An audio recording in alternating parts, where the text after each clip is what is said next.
Israel. I think I told the story in this class once before. We had a rabbi who would come once a week and teach us Chassidus. He would teach us Chassidus from the discourse called Tzemach Vav, one of the longest Chassidic discourses in Chabad. It's like a whole book. It's like a book that's this big. Really a substantial Chassidic discourse, and he would teach it once a week for like an hour. So very, very slow progress. And he did it for years and years and years, and I don't think they ever finished.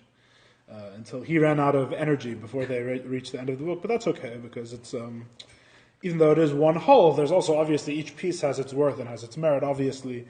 So I remember I was in the class once, and he always seemed mildly concerned that no one in the class could really understand him because he spoke in Hebrew, or that no one was really paying attention. He would see some guys would come one week and then the next week they wouldn't come. It was very hard for him, I think, to maintain a sense of consistency in the class. And then one week when I was there, it was the week of Lag BaOmer, and the Maimer happened to be talking just that week about Shimon Bar Yochai, and he said, "This is a message from Hashem. Don't give up. Right? This is what it's about." So similarly, we have an odd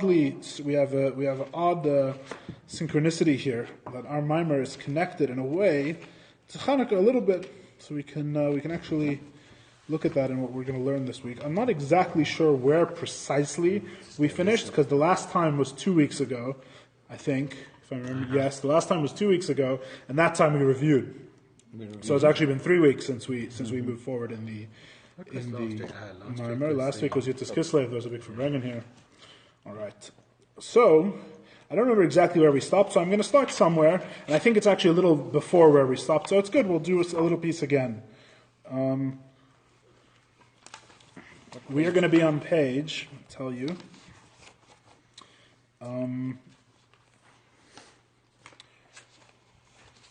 284. 284 in the Hebrew. Ba'akdama zu in the Hebrew, 284, page 284 in the English, on the second line, after the preface. Ba'akdama zu. Now, if you recall from our review from 2 weeks ago, we reviewed a lot of things. We stepped very far back and reviewed, generally speaking, the whole structure of this discourse up until this point, and including our chapter. Now, the very end of that review focused on the idea of God's will and changes in God's will. That we ask God to change His will, that the temple which today is not built should be rebuilt. And the whole question is, how can God's will change? We know that it's one of the principles of faith that God doesn't change. God is one, God is unified, and there is no change in God. So how do we reconcile these two things? And the explanation, at the end of the day, leaving out all the explanations on the way and all the other information, the explanation at the end of the day is that God's will and God are two different things. God and His will are not the exact same thing, as the philosophers say. God has a will, and His will is a light or an expression of Him. And when His will changes, He does not change, because we know that changes in His light, changes in His svirot, changes in His expression do not constitute changes in Him, because they're changes only in His expression rather than changes in His essence.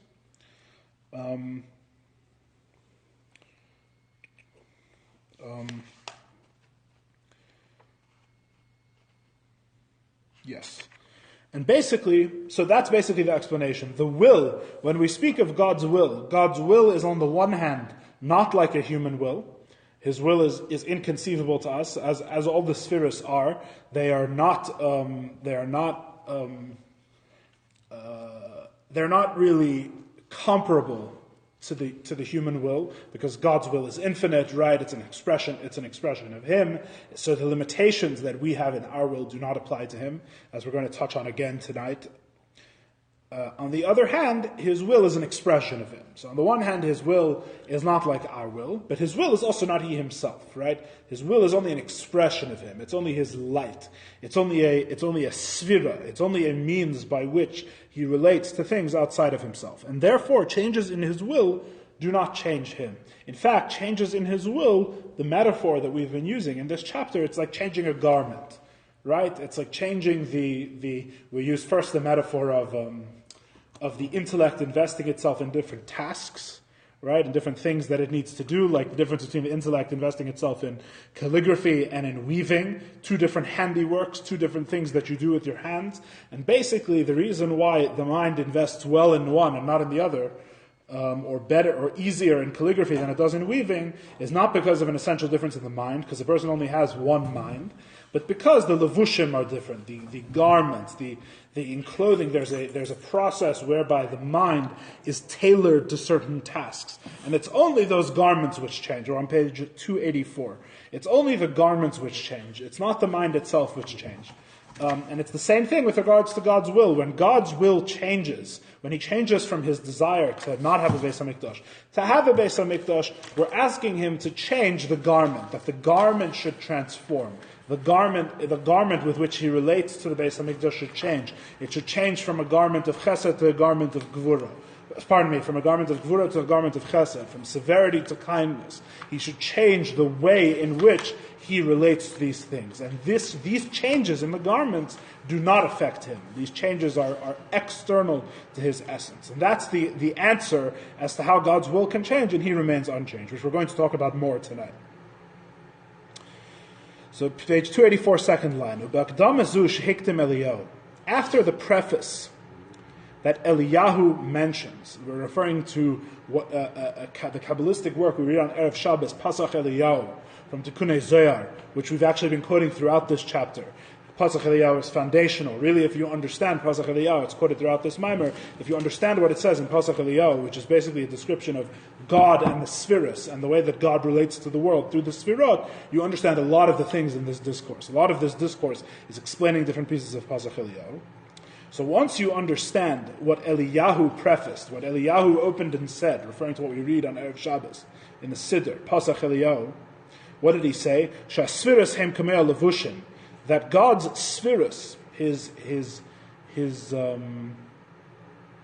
means by which God relates to the world, are not through internal capacities that are, so to speak, hardwired in His very essence. They are not, the Sfirot are not of His essence, His wisdom, His will. These are all the Sfirot, His love, His severity, right? These things which we describe, these attributes of God which we describe, are not one with His essence, but rather they are garments. His essence invests in them, but they are separate from his essence. Not to the extent, we should note, that an actual physical garment is separate from the person, right? A physical garment for the person, you don't even need the garment. You can throw the garment away, you can switch it means nothing. The garment is actually a separate being from the person, right? God's garments are actually, in a sense, much more like the body are to us than a garment, right?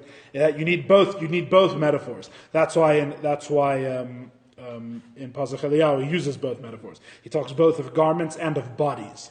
The embodiment of God. Body is a metaphor, obviously. Right? When we say the body, we mean a means of the soul's expression that is necessary for the soul to express itself within the world, right? If the soul does not have a body, it cannot manipulate physical objects, right? It can't relate to a physical world, and these are all what God wants from the soul. He wants from the soul to relate to the physical world. So you need a body. The body is one type of vessel. Then there's garments which you put on the body, which are even at an even further remove. Right? So the spheres are described as both. In one sense, they're like a body, because just as the body is so connected to the person that even though it's not their soul, and is actually completely different from the soul, and of an entirely different mahus, of an entirely different essence, because the body is physical, or if we want to get very technical, we'd say mostly physical, as opposed to the soul, which is spiritual and vivifies the body. So the body and the soul are very different, but on the other hand, the body is such a perfect expression of the soul that when we affect a person's body, we say we affect them. Right? The body is not separate from the person. In fact, the body is, in a sense, half of the person. The person is a soul in a body. It's together. Right? They're not two separate things. A person is a unified soul and a body as one. That's a person. That's a human being. Yeah, it's absolutely necessary, and not just that, but it's so good at expressing the soul that the body is considered to contain the soul. Like if you hit a person in the shoulder, you don't say I hit the person's body, you say I hit the person, right? You punch a person in the face. It's not I punch the body, right? I'm going to get off in jail. I didn't punch them, sorry, I punched their body. It's not how it works, right? The body and the soul come together. It's a package deal, right? So that's the aspect of the spheres which are like a body. In other words, the spheres, God's wisdom and His will, don't think that they're like garments which are that they're separate from God, right? That God, so to speak, in his natural form, whatever that might mean, is naked and He doesn't have the garments. The garments are totally one with Him, like the body and the soul. On the other hand, their being one with Him does not contradict the fact that they're also like garments, which is that if they're affected, He is not affected. So you have both of these things, right? So I'm just emphasizing, when we call them garments, we're focusing on one aspect of one metaphor, right? We say garments, the whole emphasis of the garments metaphor is that they're an expression of the person, but they're disposable. They're not of the person. When they change, the person doesn't change. And that's true of the Sfirot. That's true of God's will and His wisdom and all of His expressions. So when Eliyahu says that the Sfirot are like levushim, they're like garments, shuv lo yala alev maskil hakushya be'inyan shini haratzon l'mayla. The question of a change in the will of God will not arise in the heart of a thinking person. Right? Once you understand very well, as we've been explaining this whole chapter, that the will is like a garment, that it has this relationship with God, that it is affected, but He Himself is not changed. Just like if you get a stain on your shirt, that doesn't affect you at all. You say the shirt has a stain, I can just take off the shirt and launder it or whatever.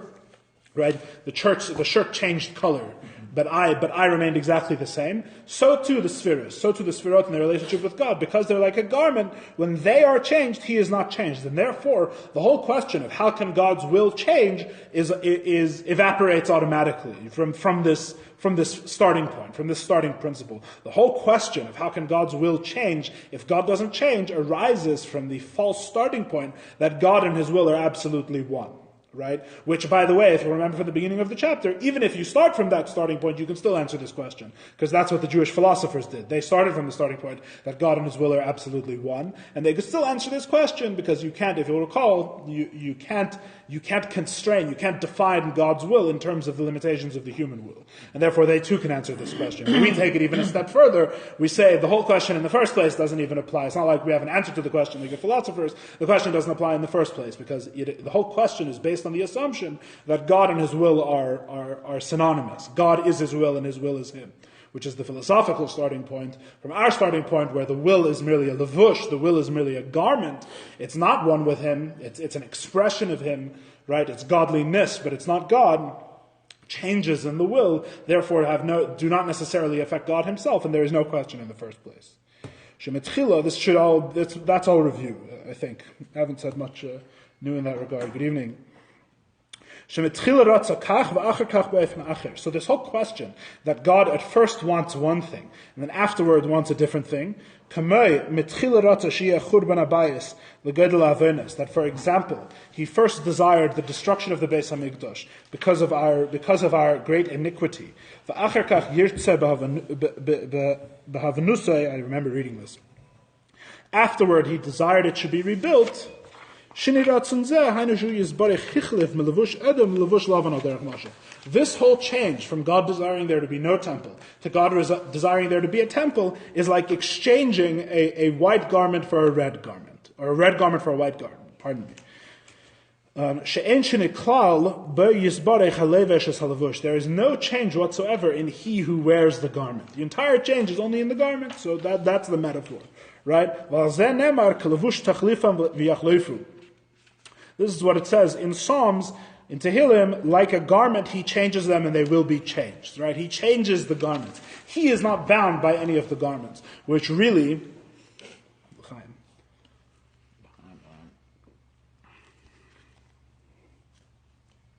It's really our first connection to Hanukkah is the truth. That we're on page 287, third line. That we say... If we say that God exchanges garments, what do we mean? We mean, what we're really saying, at a more profound level, if you take a second and you step back, that God changes garments, right? God has all of these various means by which He relates to the creation. And all of these means are, in one sense, external to Him, right? These do not touch on His essence. And changes in these means, in these intervening garments, do not constitute changes in God's essence. all of these garments are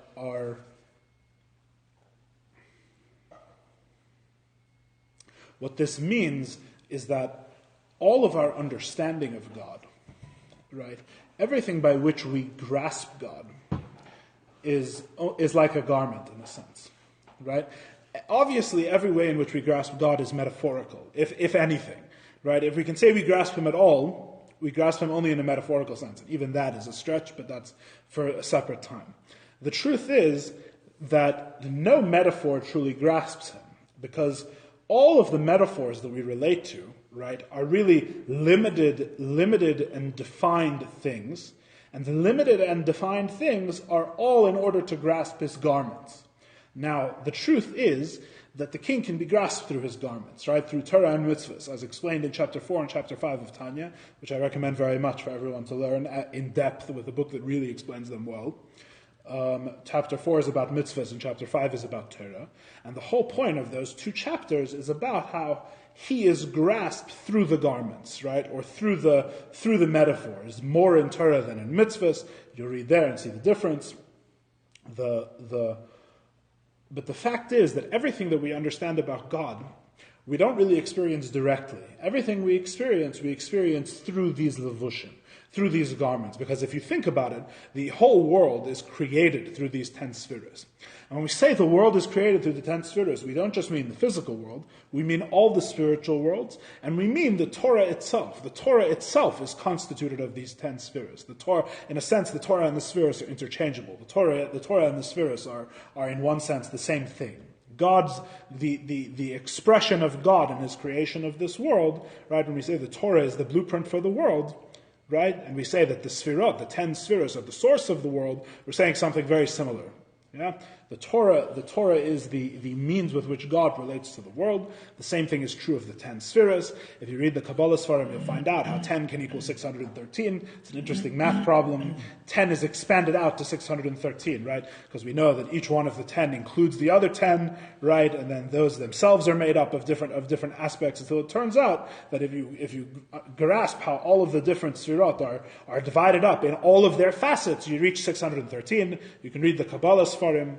So God, through His expression, God through His means by which He relates to the world, can be grasped by us. That's the whole majesty and greatness of Torah. Because if you read this, what you come away with is that the world is just an extremely diluted form of these different garments. And the truth is that if you relate only to the world and you try and find God within it, it can be very, very difficult. But God gave us the Torah, and what the Torah does is it creates a metaphorical language which explains what the Torah is the Torah is basically explaining how everything in the world has its source in Him. How everything in the world, how all of the metaphors are garments for Him, right? Everything is not a standalone and an independent thing, but rather everything is a metaphor for the King. And that expresses itself in the level of action through mitzvahs, right? That they're not metaphors to be understood, but they're metaphor to be experienced and to act out, right? The metaphor, the way it's explained in Tanya is it's like grasping the king through his garments. It's like hugging the king when he's wearing many layers of clothing, that it's still considered hugging and embracing the king, even though you embrace him through the layers of metaphor and the layers of garments. That's doing mitzvahs, right? You put on the tzitzis, and the tzitzis are an expression of those 10 spheres in a very specific way that you could understand if you learn the Kabbalah, but you don't even need to learn the Kabbalah. All you have to do is actually do it, and in doing it, because of these layers of garments, you're grasping the king. In the tzitzis, God is there in the tzitzis in a very real way, in a way that He's not in the rest of the world. Because the rest of the world, the metaphor is concealed, it's brought down. In Torah, the metaphor is a standing metaphor, and by participating in those metaphors, in acting out, putting on the tzitzis, you grasp God within that action. And then there's the study of Torah, which is a unity with God even more than hugging the king through his garments, because your mind and the garment can actually become the same thing. In other words, not just that you grasp the king through the garments from the outside, but your mind can become one of the garments. Your mind can become transparent to the truth of God, which is the greatest unity a person can achieve with God that's possible in the world, as is explained in chapter 5 of Tanya. So, what it turns out is that the principle that Hashem exchanges His garments, right, that he himself is not any of these things, but rather these are all garments, these are all means by which he expresses himself, actually corresponds very beautifully to something in Hanukkah. Because in Hanukkah, there's a whole Hasidic story of Hanukkah, as with all the holidays, that explains at a deeper level the historical events. The historical events were all carried out by divine providence. So what was really happening on Hanukkah? What was really happening on Hanukkah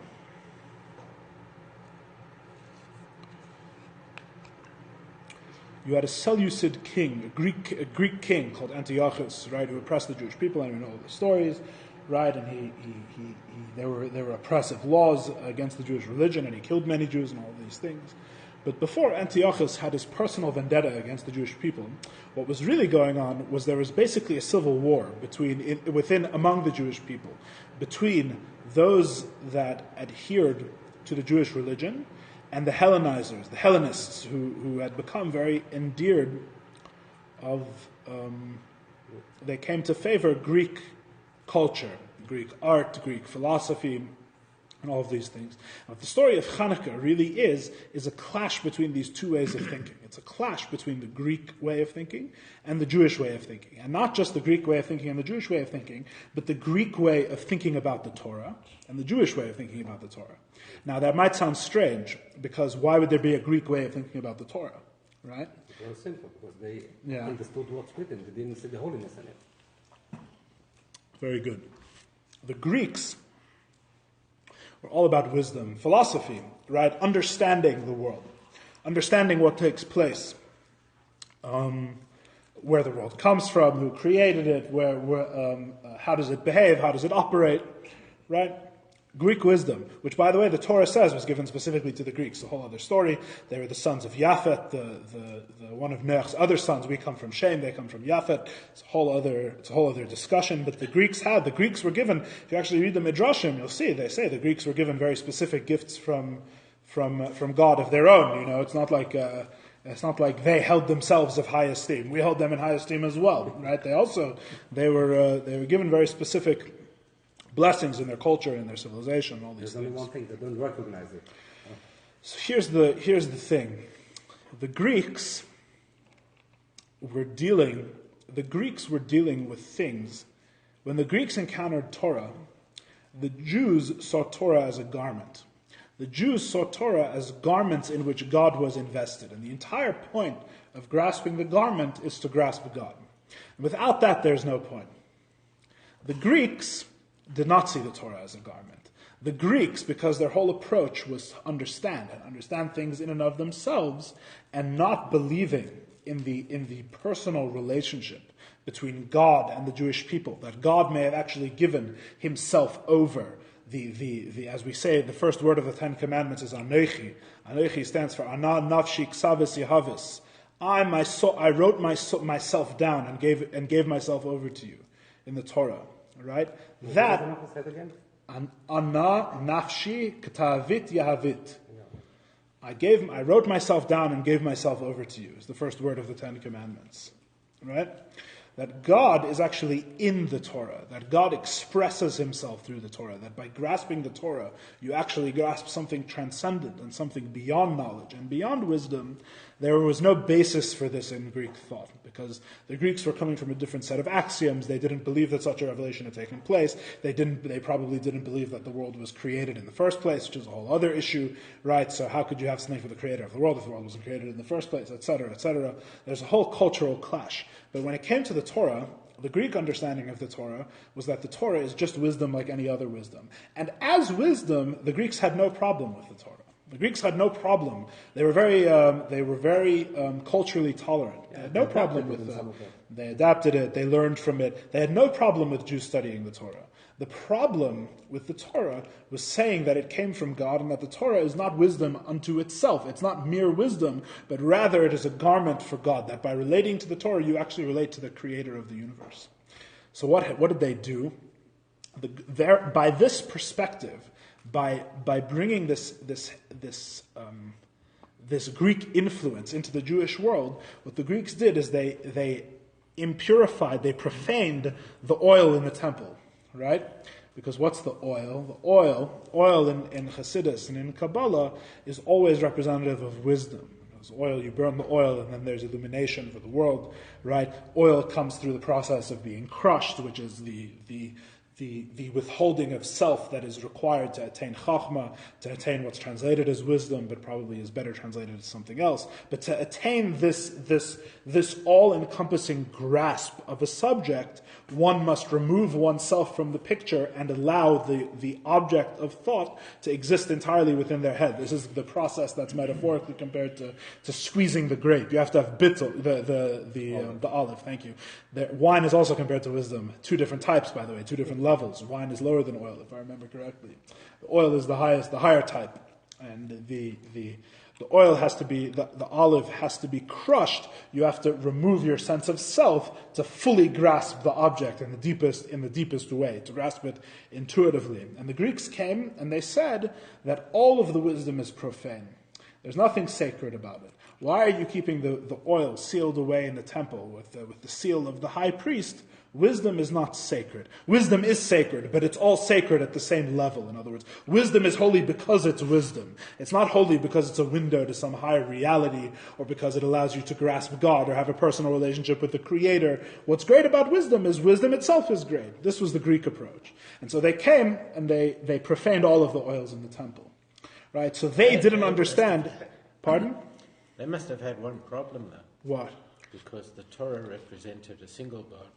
They had all their gazillion gods. But the thing is, they did put up an idol in the temple and the whole, you're right. But they had zeros, which was like... But they still had they were still culturally tolerant.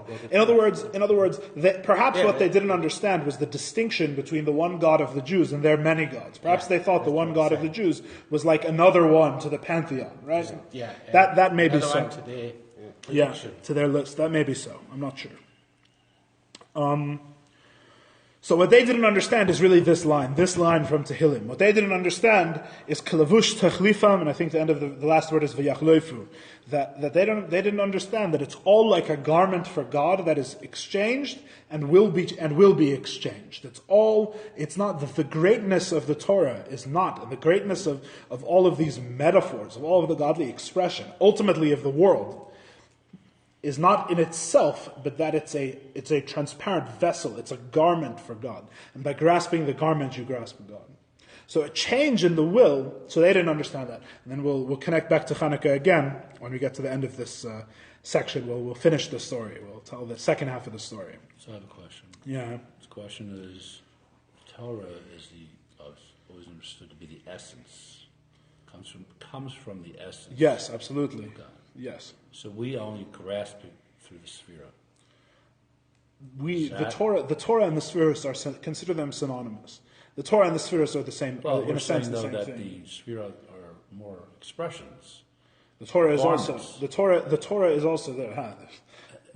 It's the same thing. It's the same thing by both. Both, in other words, as we've said before, right? The Spheros are half and half. The Spheros have light of the essence. And the Spheros have vessels that are limited and defined relatively, right? The same thing is with the Torah. The Torah, in its outer expressions, in what the Torah seems to be speaking about, is limited and defined. Also, only to an extent, because even the outer expressions are not really limited, right? In other words, that's what we say at the simplest level. It means that the Torah is infinite. Is that even when Torah speaks about the most mundane matters, it can speak about it infinitely, because you get into all of the details and all the details of the details and all the cases that arise, etc. And there's just no end. It just keeps going. And is still going, right? But then there's a different aspect of the Torah, which is not really a different aspect, which is the whole idea of the spheres also, that the light and the vessel are one, right? Which we haven't, it's not really the emphasis of this discourse, but that's also, it has been mentioned, that the light and the vessel are absolutely one and united. You can't really separate the two, right? So the same thing with the Torah, that really they're one. But so when I say there's a second aspect, don't mistake it as an actual duality in the Torah. But the Torah also has an inner aspect, which is the sense in which the Torah is completely united with God and united with His essence, right? So you have in both the spheres and in Torah, you have the dichotomy. You have that it's essential, but also it's only a garment, right? That's what we're hashing out here is that it's a very fine line and it's very difficult to understand, perhaps impossible, right? How the spheres are both, right? They're one one with God, like the body, like I said before. They're pure expression of God. They're not separate from God in any way. On the other hand, what happens to the spheres does not affect him at all. You have both of these things are true. And it's the same thing with Torah, and it's the same thing with Torah. Yeah, basically. So that's what the Greeks didn't understand in connection to our Maimon. And we'll get back to the story of Hanukkah in a little bit. Okay? I'm on the fourth line of page 287.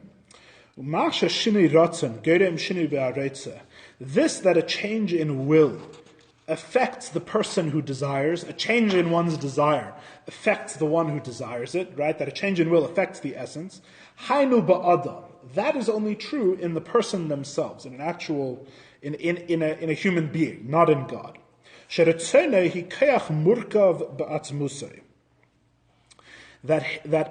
in a human being, his will is a faculty which is compounded within his very being. In other words, in a person, it's very hard to separate the will and the actual being of the person itself. In other words, the will and the essence in a human being are very much intertwined, because the essence of a human being, when we say will with regards to a human being, what we mean at the most, at a foundational level, and again, I have to, even though Ronnie's not here to bring it up, I will say, for Ronnie's sake, that there are many different levels of the will, right? Which we'll also get into later in our chapter a little bit. There's different types of will. But what will is, generally speaking, right, is that the essence of a person is whatever it is, right? At the end of the day, probably totally indescribable. What the actual being of a person is itself, the being itself rather than its expression. So you have a person, the person themselves, right, at the most essential level, and they're missing something, right? They lack something. The person themselves is not everything, which should be obvious, right? I myself am many things at my very essence, but I'm not everything, right? I'm lacking in many different things. Some of those lacks, not all of the lacks go to my essence, by the way, right? It's debatable. You have to think about it, right? Like, for example, I want food. I lack food. It's questionable whether that goes to my very essence. I don't know the answer, by the way. I don't know if that's an essential lack or if that's a lack at a lower level. It's definitely not only bodily. As explained in Tanya, the soul is also hungry. But I don't know how deep it goes, right? So some things that we lack are mere circumstance, right? They have to do with the limited body in which we're embodied and things like that. But as you get deeper and deeper within the person, you still find that there's things that they lack, even if they're not so simple and not such low things that they lack. The soul is ultimately not everything. The soul is ultimately incomplete, in the sense that everything that's not God is incomplete, right?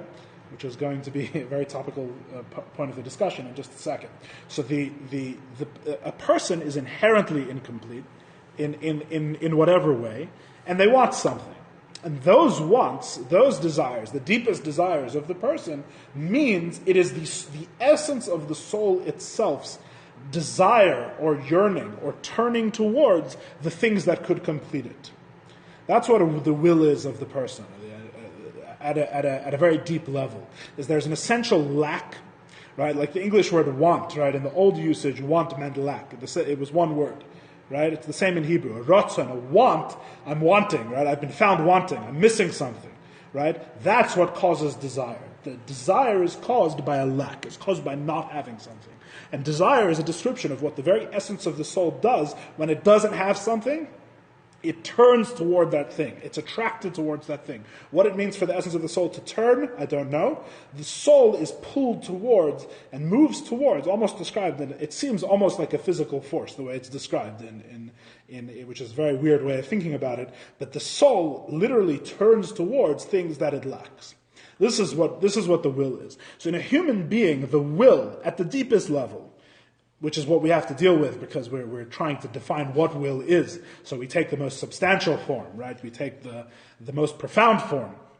That will is all tied up with the person's essence, right? In other words, in your very being, you're missing something. If you weren't missing something, you wouldn't desire something from that level, right? So in a human being, a human will is all tied up in their essence, right? So we're asking a question.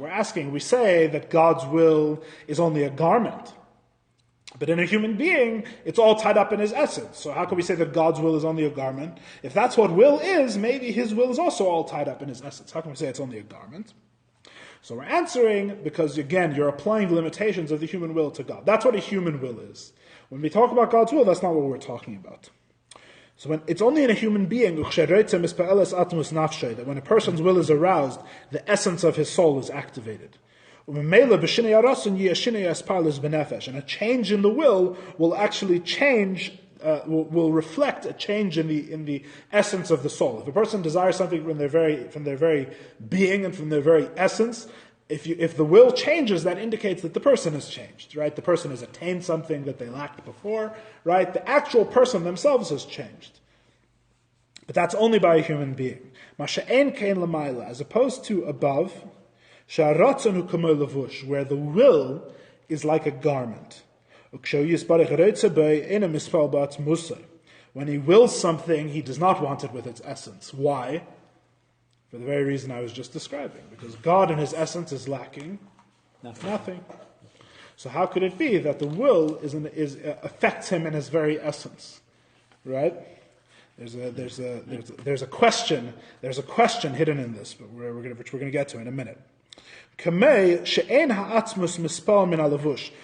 like the very essence is not affected by a garment,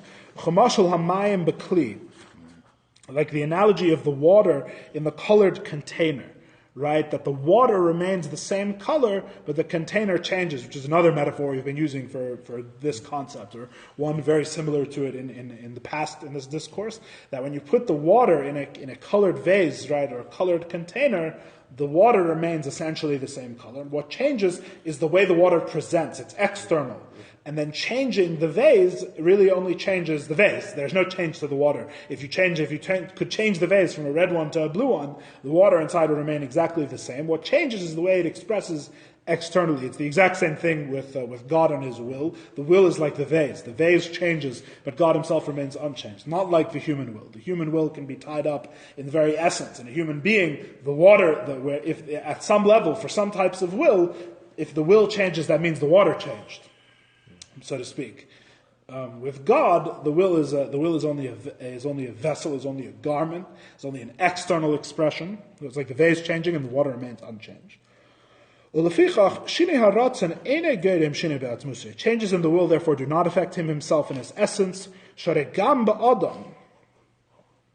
Just as in a human being, that he actually changes his physical clothes, does not change affect his very essence. It may be speaking about actual physical clothes, or it may be speaking about the garments of the mind, as we've been speaking about before. The point is the same, right? Now we have another question. So the question we just answered was the question, isn't will tied up with the essence? And the answer is, that's by human beings, not by God. Now we ask a different question, but with regards to the will itself, there will still be changes, right? Which is like the second question we asked in the previous chapter. I forget which one. That, in other words, the attribute of will itself obviously changes. There are changes in the spheres, right? And as we asked in a previous chapter, the spheres themselves come from God, right? So in other words, you're going to say that it's only the will that changed, but where does the will come from, right? It's not like a separate garment that has its own existence, right? The will obviously comes from God at every moment. So even though we're saying that the change is really only in the will, isn't the change also in God? Because where does the will come from if not from God? Right? That's the famous, we asked this question before. Anyone remember the gist of the answer? The general direction we gave to this, right? This is when we started talking about Yichudei law, the higher perspective, right? The perspective from which the spheres themselves are as nothing to God, right? You remember? There's two different perspectives. There's the higher perspective and the lower perspective. Where at the lower perspective, the spheres are real, right? And the changes that take place are in the spheres. In the higher perspective, the spheres themselves, from God's perspective, are non-existent. They're mere emanations. Compared to Him Himself, they're as nothing. Right, from the higher perspective. From the higher perspective, the spheres themselves are of no reality. Right, that's the general gist of the answer to that question. right? That the Tzimtzum is like a pshutai, that he didn't really contract himself. These spheres are not are real to God only from one perspective, which is the perspective from which he is creating an objective reality outside of himself, right? I'm just touching on it because we don't have time to go through the whole thing again. Whereas at the higher perspective, the spheres themselves are merely emanations, right? Kula kamekale chashiv, everything before God is as nothing, and there's even changes in the spheres do not affect him, because you think that the spheres are themselves an act of creation. It turns out that the spheres themselves are mere emanations from God. Their reality is extremely tenuous. Their reality is only one-sided. From the lower perspective, from the higher perspective, they have no reality. This was the gist of the answer to this question, and we don't have time to get more into it now, and it wouldn't help anyway, I assure you. So Kvar Amarnu, he's going to say that in a different way here. Kvar Amarnu Lamaila, we already said before, Sha'eser Sfiris, the first line on page 289, that the 10 Sfiris, M'chlalam Haratzon, among which is will, which I've mentioned before several times in this chapter, that it depends how you count the 10 spheres. Sometimes when you count the 10 spheres, you don't count Keser. In Pasach Eliyahu, which we as previously mentioned, that we read on Erev Shabbos, Keser is one of the 10 spheres, right? There's different ways of counting them. So the will we're talking about here is the will of the 10 spheres. The will that's included in the 10 spheres, or is immediately transcendent of the 10 spheres, right, is the 11th sphere, quote unquote, right? There's different ways of looking at it, but he's saying that the principle that we said before for the 10 spheres applies to this will as well. It's the same type of emanation from God. We're not talking about the higher will which precedes everything. We're not talking about the lower will that's after the spheres. We're talking about the will at the level of the spheres. That's just for anyone that followed that. That's good. If you didn't follow that, it doesn't matter. The same principle that we said before, where the 10 spheres applies to the will. These are all emanated after the tzimtzum, right? The thing that creates the 10 spheres, in a very real sense, the thing that creates the 10 vessels, right, or 11 vessels, or 10 with only will, the thing that creates these different expressions of God is the tzimtzum, is the contraction of his infinite subjective self, to allow for a third person, real objective reality to arise outside of himself, quote unquote, right? Outside of being absolutely part of his very being. Should sound familiar-ish. V'afal pi shenikra elikus, and so they're created through the tzimtzum, and even though they are called godliness, they are not, because they are created through the tzimtzum, because they are created through this process of him contracting himself, as we have said before, they are not commensurate to his very being. Right? The spheres themselves, from a higher perspective, are not quote unquote real, or they don't have a reality to the extent that they affect God himself from the higher perspective. And changes in them do not affect God themselves. Basically, the Tzemach Tzedek is citing you back to the earlier chapter. Go read what we said already about the rest of the 10 spheres, and the same answer applies here, right? So again, let me just summarize. I know there's a lot of Kabbalah and a lot of reference to things that we learned a long time ago, so let me just summarize it very briefly. Question and answer. The question is, let me see exactly how he puts it here, that there will still be a change from the perspective of God's will, right? So the question until now was, how can wouldn't a change in God's will affect him? And the answer is no, because God and his will are not one. A change in the will does not affect God himself, because they're not one. The will is only a garment. The will is only a vessel. Changes in the vessel do not affect him, just like changing the color of the vase doesn't change the color of the water, right? But then we say, but the thing is that the metaphor doesn't work, is basically what the question is. The question is that in the vase and the water are two substantively different things. A change in the vase does not affect the water, because the vase and the water are not the same thing, right? In the spheres, when we say that his garments are actually also his body, right? His garments are also totally united with him. His garments are not separate creations. The spheres are also emanations of him. Right? So how is it that changes in the spheres don't affect him? We asked this question in a previous chapter. So you answered that he and his will are not one. So if the will changes, his very essence doesn't change. But that's not really true, it would seem, because the will, it's not like the will is a separate thing that's just hanging out over here, and you can change it, you can spill on it like a shirt, and then you can just take off the shirt. The will is itself actively created by God at every moment to be exactly what it is. So how is it that a change in will doesn't affect him? And the short version answer to the question is that really the existence of the spheres themselves is not the reality that we take it to be from our perspective in this world.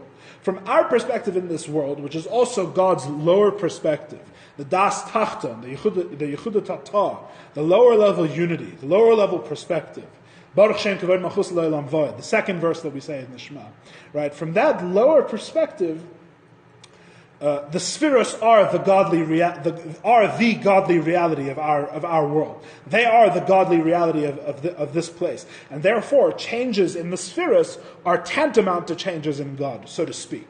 Right? It would seem, because where do the spheres come from if not from God? From the higher level perspective, from Yehuda Ilah, from the perspective of Ein Sof, from the perspective of Shema Yisrael Hashem Elokeinu Hashem Echad, which is really what that verse is about the higher level unity. From that perspective, the spheres are created through the Tzimtzum. The Tzimtzum itself never really takes place, so to speak, or it takes place in such a way that he is utterly unaffected. The spheres are not commensurate to God whatsoever, but are rather the artifacts or the creation in consequence to the Tzimtzum. The Tzimtzum, from a higher perspective, never really occurs, or never really occurs in a way that it affects him, let's put it that way. It never really occurs as too strong. It leads people to make mistakes. So it never really occurs in a way that it affects him, right? The Tzimtzum is an act that's for a certain perspective. It's for the purposes of the lower perspective. From the higher perspective, the Tzimtzum does not really affect him at all. And therefore, the spheres, which are created by the Tzimtzum, the spheres which are created, his will, which is created by withholding his own being, by withholding his subjective reality and allowing all these things to arise, is not really, is totally incommensurate to his being. It's as nothing. It has no bearing on him. It has no bearing on his very being. It has no bearing on his very essence. At the higher level perspective, at the higher level unity, the whole world is absolutely as nothing before him. Kulam kamei kolei chashuv. Everything before him is considered as nothing. It doesn't even have its own name. It's all just part of his light. It's all just part of his natural expression of himself. And so really, what this answer is really saying is, go see the previous chapter, because what we're discussing here is really only half the story. We're discussing it all from the lower perspective, in which the spheres are a thing, right? But the truth is, the true truth is that the Tzimtzum is non-literal.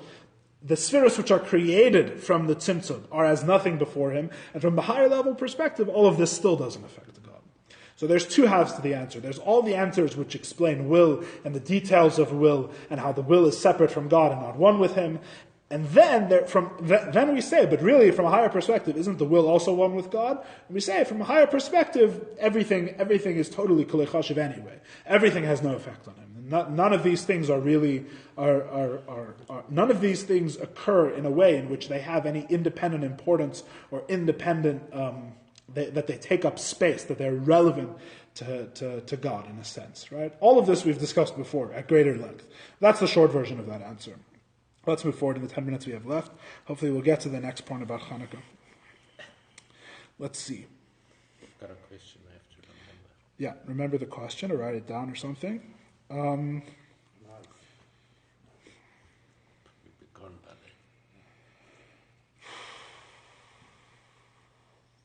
Change in them does not affect God. He merely shines and encloses himself within them. There is garments. Which, as we said before, is the idea of the vector or the thread or the ray that comes from the light before the tzimtzum. Right? That's the entire aspect of godliness which is invested in the spheres.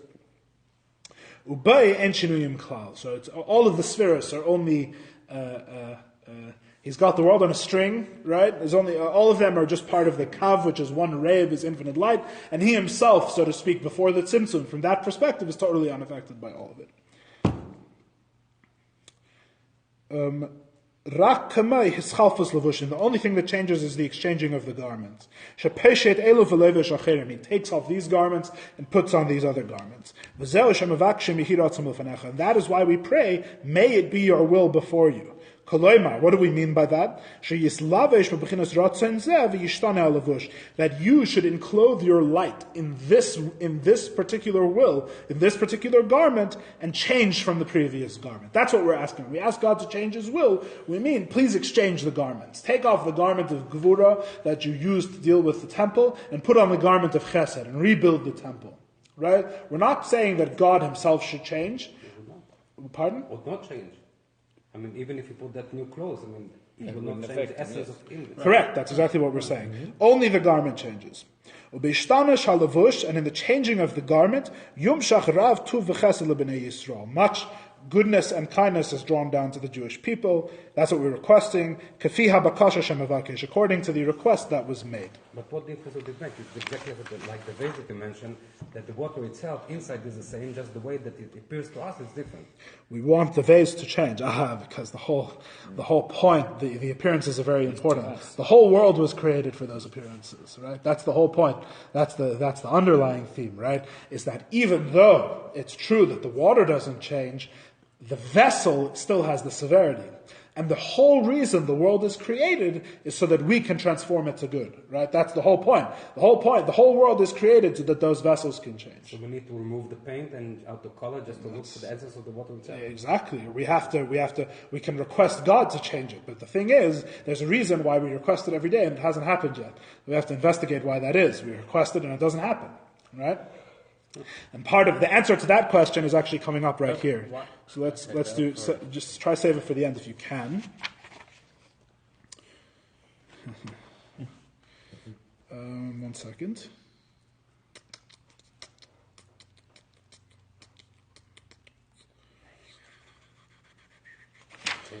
Okay, we're on page 288. We're going to do this. Follow along inside. We've just turned a corner in this chapter. The second half of the chapter is on a different tone, as you're going to see. It's sort of on a different topic. It's still about His will, but we've answered the question. Now we're going into something else, as we're going to see. Mikol Makim, nevertheless,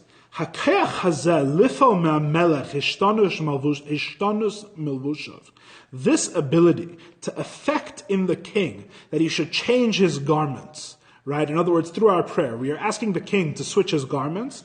This is only possible if you are close to the king.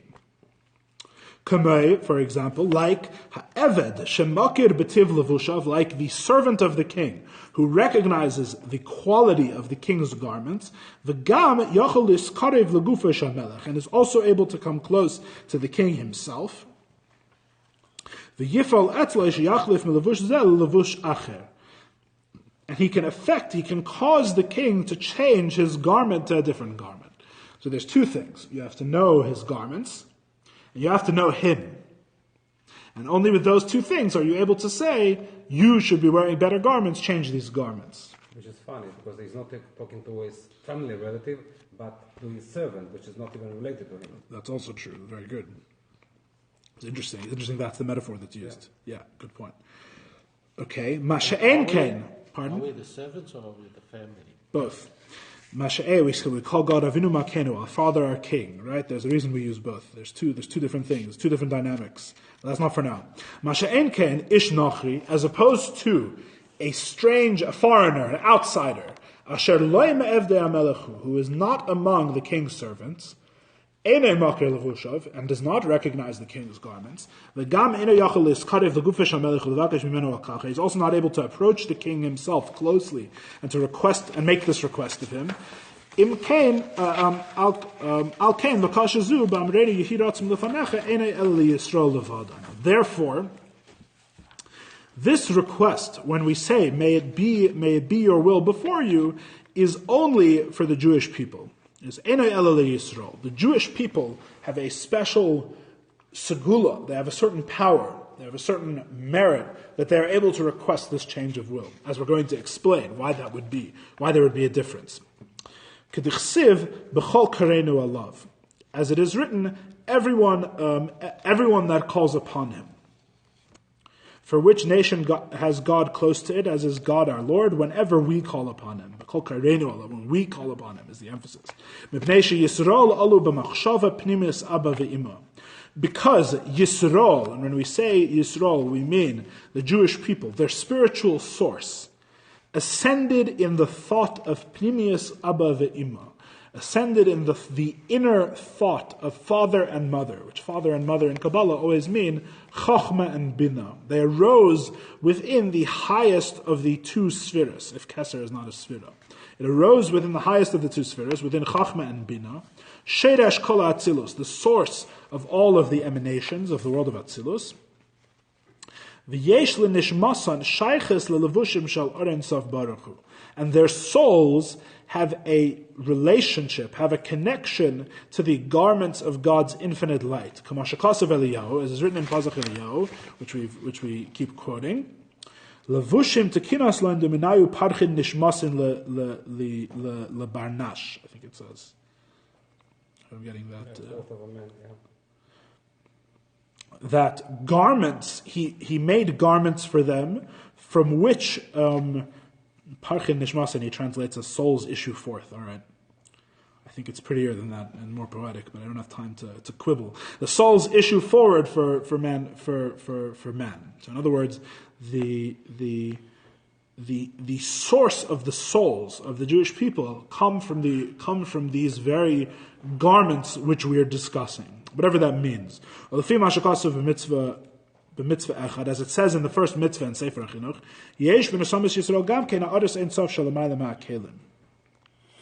that the souls of the Jewish people have a ray of that infinite light that comes from before the vessels, from God's very essence. Ayin Sham B'Siyum Adrush. See there at the end of that discussion.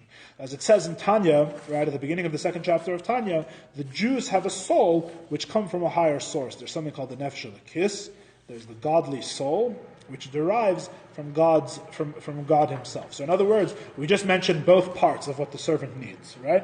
The servant to change the garments of the king. We're going to explain why this is all relevant and connected to Hanukkah in 30 seconds. That's going to happen. Very as quickly as possible, very shortly, that the servant, we said, has to know the clothes of the king, and he has to be close to the king himself. The soul has two aspects. There's an aspect where it derives from the garments, right? The garments of Atzilus, the Vushin Takinus Loin, the Minayu Parchen Nishmasim. He made for him garments from which the souls issue forth. But also, the Jewish soul also has a root within God himself, right? The Jewish soul is a part of God above, literally, as it says in Tanya. So you have both things. You have the soul is close to the king, the servant is close to the king himself, and the servant knows the garments, because the soul also derives from a garment of Atzilus. So it has both aspects. It has an aspect of the garments, and it has an aspect of the king itself. V'lechein, therefore, Yechelim, second line on page 290. Yechelim iskarev ala melech atzmei. They are able to draw close to the king himself. V'lomer ladeh b'inyan alavushim, and tell him their opinion with regards to the garments. Sheyachlif mezeh lezeh, that he should exchange one for the other. Well, that would explain why Jacob was named Israel. Why? Because didn't he wrestle with God? Yes. Right. Wrestle with him to change the garment. It's good. I like that. It was an angel that he fought with. Yeah, I fought with the angel of God. But henceforth he would be named. Yeah, struggle. Yisrael means struggle with God. Ad sheyal bishu. So he tells the king to change his garments until he invests himself. Until they cause his garments to be exchanged by saying Yehi Ratzon, may it be your will. The that meaning that he should enclothe himself in the sphere of Ratzon, in the sphere of will. And create a new effect in the world of creation, among the creation. To transform water into dry land. Because everything that God desires, he does. Immediately when he desires something, it is affected. As we said before, with regards to God's thoughts are not like our thoughts.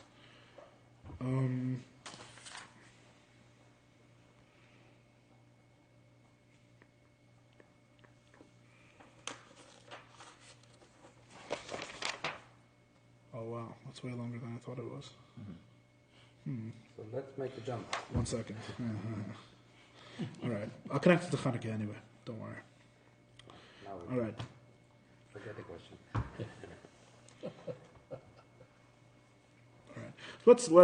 We can stop here, I guess. It's kind of the middle of something, but we're not going to get much further, and we're over time already. So let's stop here. It's way longer than I thought it was. It's my fault. Miracles are happening every day. It's my fault. It's way longer than I thought it was. All right. So long story short, what's this whole this whole beginning of the second half of this chapter? What's it about? So we're saying that the Jewish people have a special merit or a special ability to change God's will that is given to them by dint of their soul, which has a special relationship with the king and comes from a very high place. Why is this important? Why is the Tzemach Tzedek bringing this up now? Right? We could have ended the chapter. We had a question at the beginning of the chapter. We answered the question, why do changes in God's will not affect God? And that's it. Why is this coming up here?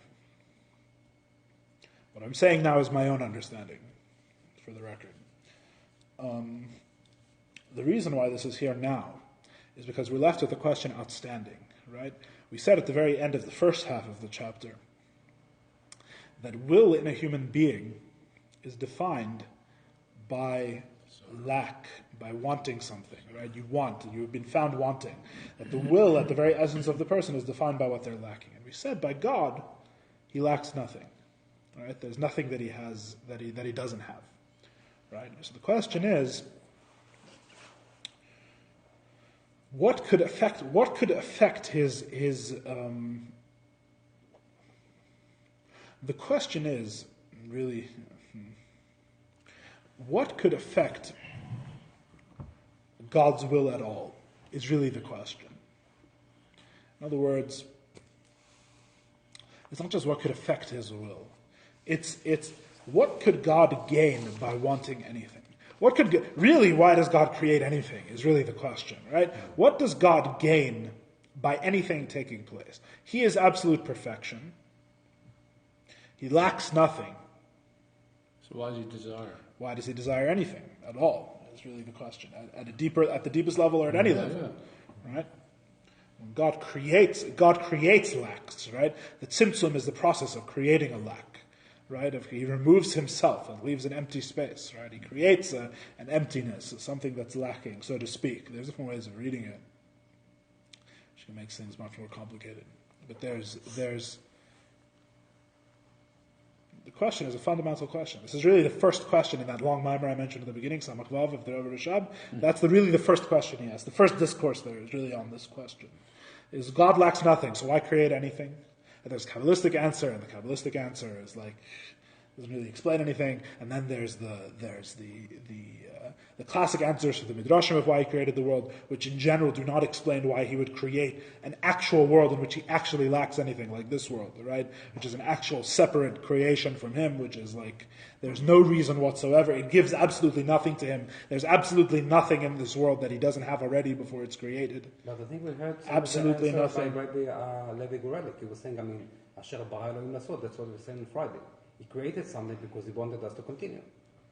So, it's like, you have a paint on the wall. You can live your life without a paint on the wall, but he wanted to have it. There's nothing that he gains from the world being created. Why not? Because everything he has already. Yeah, but it's his pleasure to see the things that happen. Why? Why is it his pleasure? He wanted. Why do you want anything? Because it's your pleasure. Why is it your pleasure?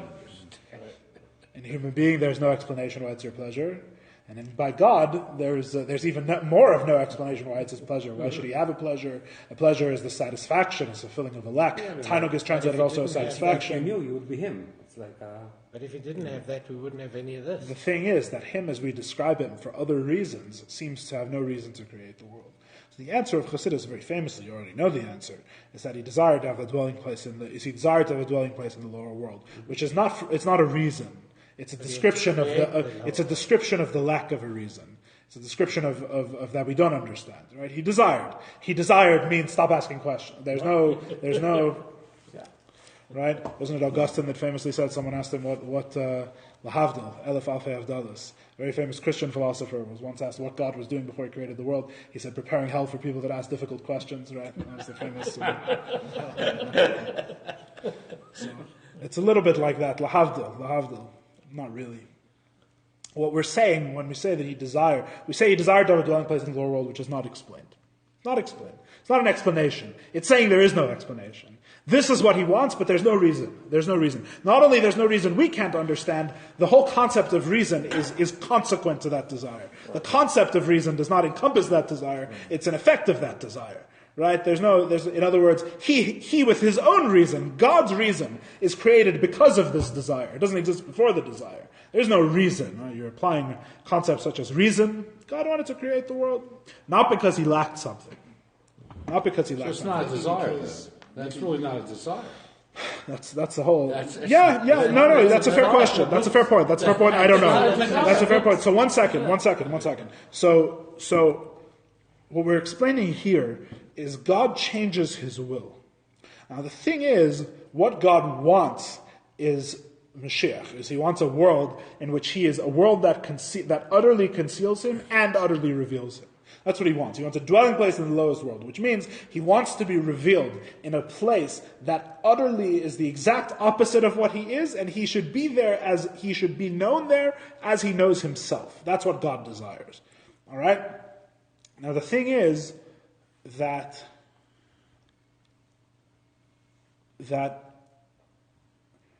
what has the power to elicit a change in a desire, in such a deep desire from God who lacks nothing? Right? You cannot approach God you cannot dangle rewards in front of God. Right? It's a very pagan notion. It's not like you make a sacrifice and you offer Him a steak. He says, "Oh, the steak's delicious. I'll do what you want." Right? Ridiculous. The whole world, in the first place, is not based on something that He lacks. You think you're giving Him something. There is nothing to give Him. He lacks nothing.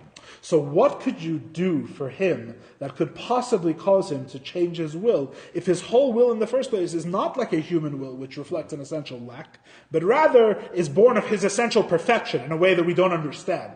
Right? He has a will, even though He lacks nothing. He has a will.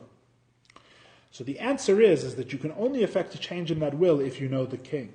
The only way to really effect a change in that will at a very deep level is if really it's Him speaking to Himself in a very profound way.